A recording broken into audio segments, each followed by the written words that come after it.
overpaid Zeke in that scenario. He's playing it exactly wrong.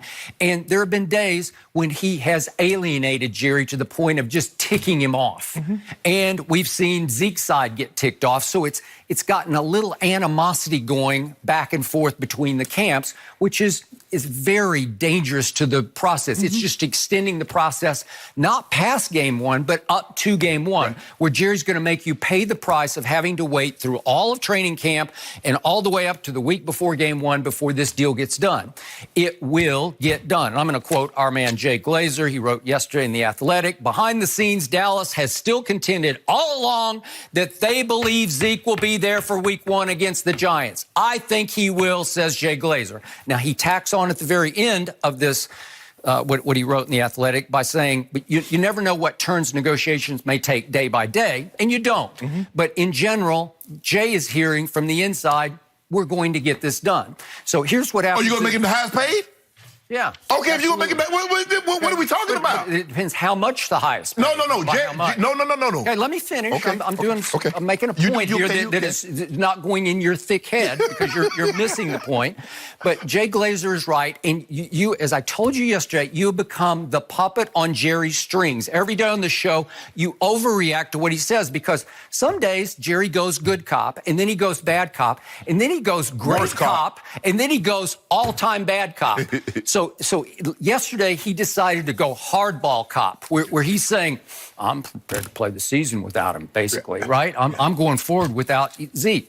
Well, we're getting into the dog days of the negotiations where he wants to scare the other side into crumbling and taking somewhere just barely above Todd Gurley instead of resetting the market with a deal that's way beyond Todd. Well, anything above Todd Gurley is resetting the market because if you remember,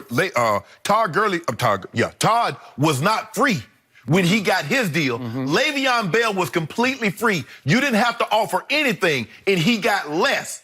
So what Jerry Jones is trying to do, he's trying to put Zeke somewhere in the middle, maybe even less than Le'Veon or in between Le'Veon and Todd Gurley. Well, Skip, this is going to be a moot point. If you're going to give Zeke $15.5, $16 million annually, and you're going to give him more to sign than what they gave Todd Gurley, well, that's a moot point. But Jerry says, Jerry and Steven has said abundantly, they're not going to reset that market.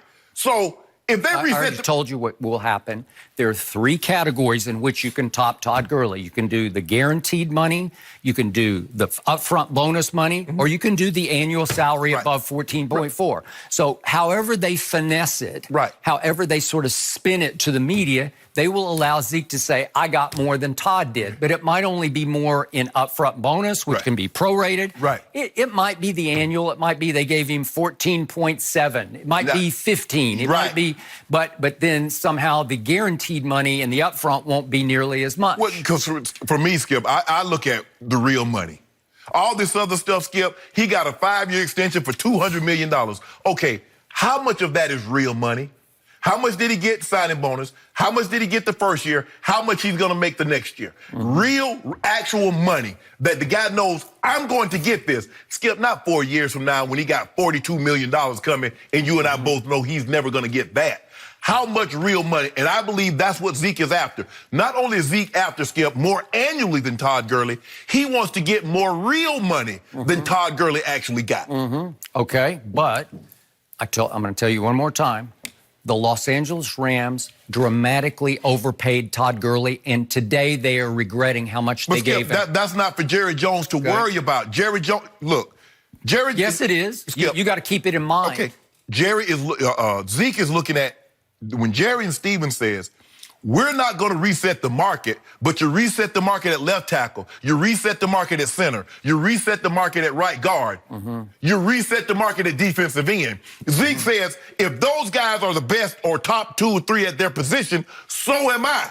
But you're willing to reset the market for them, but not me. And this thing is a train here. Offensive line, quarterback, running backs. But I am the conductor.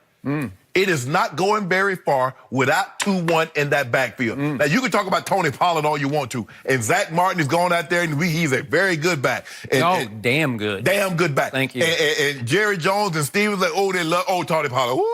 Oh, boy. He ain't Zeke. Okay, so here's the point you're missing also. Tony Pollard is much better than you think he is. And I'm on record, and I'm dug in on that. He is a quality NFL back that you can win games with, especially behind what I consider the best run-blocking line in football. Right. They might not be the best overall. Sometimes I don't think they pass protect quite as well as Phillies does. But in the end, when they road grader people, they can blow people off the ball running the football. Absolutely, yeah. Okay? And that has benefited Ezekiel Elliott greatly. And that's why, per game average, over his first 3 years, he has led the National Football League. And yet, Tony Pollard is good enough, and I think he's quality enough kid. I don't think the lights will be too bright for him. Could you win a bunch of games with him? Yes, you could. Could you make the playoffs? Maybe you could make the playoffs with him. But are you much better with the best running back in football, as I call Ezekiel? Sure you are. Okay. And Jerry says that every quote that spills out of his mouth, he says it. If you believe he's the best, and I believe Jerry believes he's the best, what's the holdup? Nothing. You're just negotiating. You're just trying to make the best deal possible because obviously he does have other dominoes that need to fall right behind 2-1, and that's number 4, and that's Amari, and that's, we keep going down the line, Byron Jones. Now, it was relayed to me that they said, Shannon, why the hell would Zeke hold out to be the second or third highest paid running back? We're not just trying to take a little small step over. We're trying to pole vault Todd Gurley's number. Okay. Well, that's what I just said. That's why I opened with the far-fetched, far-flung scenario. No. Okay. You're trying to pole vault to quarterback. No. Okay. You're trying to pole vault over the moon. Okay. If you're talking about a running back, $30 million. No. I think more realistically, Zeke's probably looking at $15.5, $16 million, maybe even 17. I think 17 would be the number that you're that's the straight, $17 million for a running back. All right, just remember what Jerry has on his side, and I still say it's advantage Jerry in these negotiations. Last seen on a football field against Todd Gurley's team, Ezekiel Elliott behind that line went nowhere. Yeah. He went nowhere. And Jerry's brought that up several times during this negotiating period. Skip. And then what happened in Las Vegas during this offseason? Another incident happened, and I thought Zeke skated on that one because I was afraid that was going to be at least another 4 games, maybe 6 games. Hold on. Jerry was willing to alienate a lot of other owners and the commissioner because he believes Zeke didn't do anything. That's 2017. Right. Yeah. You believe Zeke didn't do anything. I do not. So and a lot of people believe that commissioner railroaded Zeke, that gave him games that wasn't warranted. Yep. So we take that away. Zeke has missed no games because of injury. He's missed 2 games in his career because they had nothing else to prove. They had the division sold up, and he rested. I'll give you that. Skip. All right. Zeke says he wants his money. Skip, my thing is, Skip, if you're going to go, why go through this? Why make a situation, why create a situation when you don't need to? If you believe Zeke's the best running back, go ahead and give him $15.5, $16 million and be done with it. It will get done. As Jerry said on August 4th, when one side needs this and the other side needs this, it just gets done. Right. Well, both sides need each other. Zeke needs to wear that jersey. He needs to be able to do this. He needs to run behind the best run-blocking line in pro football. He needs to be a Dallas Cowboy. Well, Jerry Jones That's a lot to offer somebody. Jerry Jones needs 2-1 on that football field if he wants Commissioner Goodell to hand him that trophy in Miami. Okay. That's what he does need. They do play a fairly easy schedule. Just fairly. I know no schedule That's is that why easy. Jerry is talking he's talking. Because the first 3 Giants at Washington, Miami, you could win those with Tony Pollard. Because I think Tony Pollard's pretty good. Could you go to New Orleans and win? Well, I don't think they could win with Zeke at New Orleans because I think that's going to be a revenge blood game for Drew Brees and company. You know that, having lived there. But you know what happened on that fateful Thursday night late last season at Jerry World? Right. Drew Brees pretty much stunk it up and threw a late interception that lost the game. You don't think he's going to be spoiling to get even with the Dallas Cowboys? He might have lost his MVP chances that night, too. Right? That won't happen again. Well, I'm just saying, it will not happen. They will come out and try to just pour it on that game. So I wouldn't love their chances with Zeke. And they obviously have to play Philly twice, and they have to play Minnesota. They got Green Bay in there somewhere, too, right? Green Bay's in there. That's Oh! My quarterback always outplays that quarterback. But y'all take the L's. Huh? Y'all take the L's. Well, thanks to Mason Crossbar. No, don't do this, Skip. Don't do that. Don't try to Don't try. Let's not try. I can just show you the numbers. No. My quarterback lights it up against that guy. Skip, I'm tired of you trying to paint this picture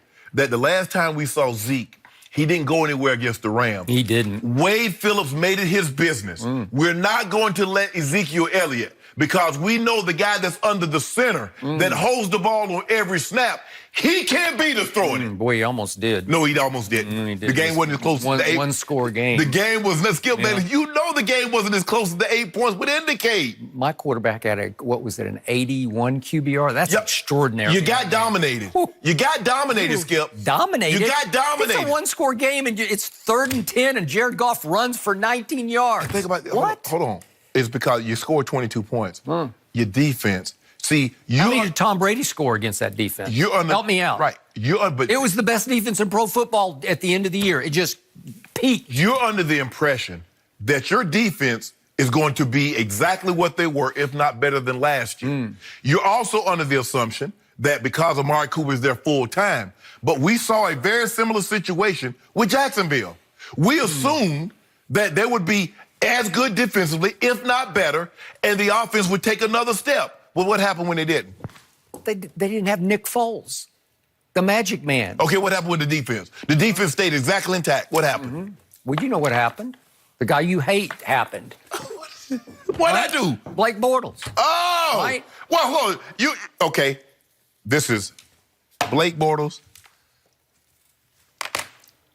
That's that. That's how close they are. Really? Yeah, that's how close they are right there. Okay. Well, now I'm back to my initial point. If Zeke believes that, which is the biggest bunch of baloney I've ever heard, it's just like, I didn't think you ate baloney, but you spew a lot of it.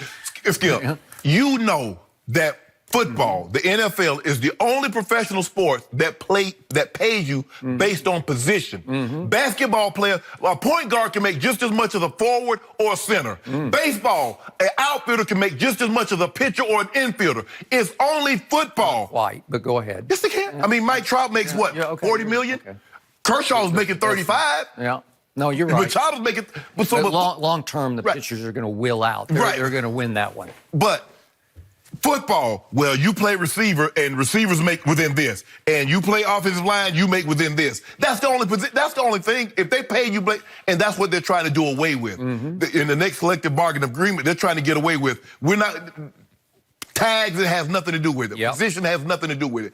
Pay me based on my talent and my value, and then we're going to move forward. But Zeke's the most valuable. They're not going anywhere. They set this team up to be a running team. They got those road graders, as you mentioned, those road graders up there. And if you want to go to Miami, which you're not going anyway, you better get Zeke, because he at least give you a bright spot, give you something to look at, like, wow, we got a chance. Without Zeke, you got no chance. Shannon Sharpe predicts that Ezekiel Elliott will miss 8 games of this real football season that is about to start. I predict he will miss 0 games. I stay with my prediction. Thank you very much. Caveat. You give Zeke $16 million, Zeke will be there. But you said, Jared says he's not resetting the market. $16 million would reset the running back market. I'm so glad to see nothing has changed between you two since I've been here. If Shannon is right and he does miss 8 games, that's $226,000 a pop. That's real money as well. He'll give it back. Jerry gonna put that back, because we're gonna put that in a contract. He's gonna blaze new trails. Up next, did Bill Belichick think last night was a regular season game? What? We're gonna talk about that when we come back. And don't forget, you can check us out every day on the Fox Sports Channel on SiriusXM. Undisputed, back in just a moment.